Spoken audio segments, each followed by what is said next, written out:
So let's take a quick look at Fran's hang snatches here. This is not my favorite angle to review, but this actually shows something kind of interesting with the feet, so we'll look at. I would prefer the angle be like to the side facing slightly forward, like kind of 30 degrees off the perpendicular. But we'll take a look at this. Here, this is a good position to start from hang. She lowers it. She comes up. There's a lot of things I can't see, but overall, like, this movement looks good. The bar looks, I can't really see how close the bar is. I do see she's a little unlevel up here a little bit. She favors one side. That's something we'll have to keep an eye on and look at over time. It looked like she needed to do a little more overhead squat and a little more snatch balance to keep getting comfortable, and that's just part of beginning lifting. The one thing I want to zero in on here is I see her feet do some kind of strange stuff. Like here she's set here. Then as she comes, the feet rotate out as she comes up, and she comes closer to the hip. Her weight distribution now is in the middle of the foot, but as she goes back, she pivots the foot.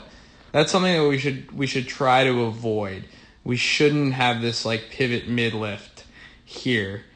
What we can do is we can see she needs to focus on keeping her feet like pressing against the whole floor, and she might also see how the feet want to turn a couple degrees out. She might just turn them a couple degrees out starting on the floor and see if that lets her push a little better. But we need to keep in contact with the ground. One thing I'd recommend is it looks like if we look at her shoes, these are kind of like almost like not a true weightlifting shoe, so they're a little softer.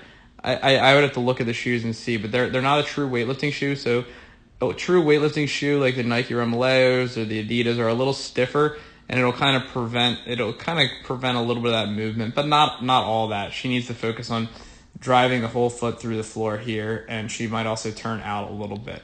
In terms of bar path, I can't see much from here, so I don't have too much comment there, but I do have the comment is she's a little bit off to one side, and this might be something we have to keep an eye on it, but I think just doing some overhead squat with paws at bottom and things like that I give her will over time make that better, but if not, it's something we might need to get some corrective exercises for. So